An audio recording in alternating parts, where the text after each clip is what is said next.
గుంటూరులో టీడీపీ నేత మల్లెలమూర్తి నడి రోడ్డుపై మహిళను వివస్త్రను చేసి దాడి చేశారన్నారు మాజీ మంత్రి అంబటి రాంబాబు. పోలీసులు సకాలంలో స్పందిస్తే ఈ ఘటన జరిగేది కాదన్నారు ఆయన. పోలీసులకు ఫిర్యాదు చేసినా చర్యలు తీసుకోకపోవడానికి ఎమ్మెల్యే మాధవి కారణమన్నారు. పోలీసులకు ఫోన్ చేసి చెప్పడంతో ఎటువంటి చర్యలు తీసుకోలేదని ఆరోపించారు ఆయన. ఇది ప్రశ్న. దీనికి సమాధానం ఏమిటంటే స్థానిక శాసనసభ్యురాలు చర్యలు నిలిపివేయవలసిందిగా పోలీసు అధికారులకు ఫోన్ చేసి చెప్పింది. దాంతో పోలీసు అధికారులు కూడా చర్యలు నిలిపివేశారు.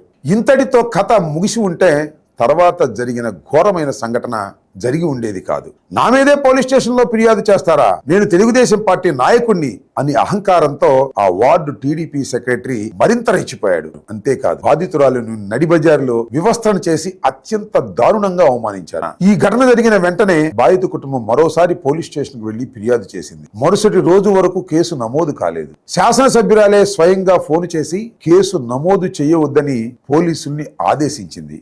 మరుసటి రోజు అంటే 16వ తేదీన నిందితులను కూడా పిలిపించుకుని ఎమ్మెల్యే గారు మాట్లాడారు. అంటే ఉభయులకి రాజీ చేసే మార్గాన్ని అన్వేషించారు. అందుకోసమే కేసు ఆపేశారు. అయితే ఎమ్మెల్యే గారి వద్దకు వెళ్లి బాధితులు విషయాన్నంతా మరోసారి చెప్పారు.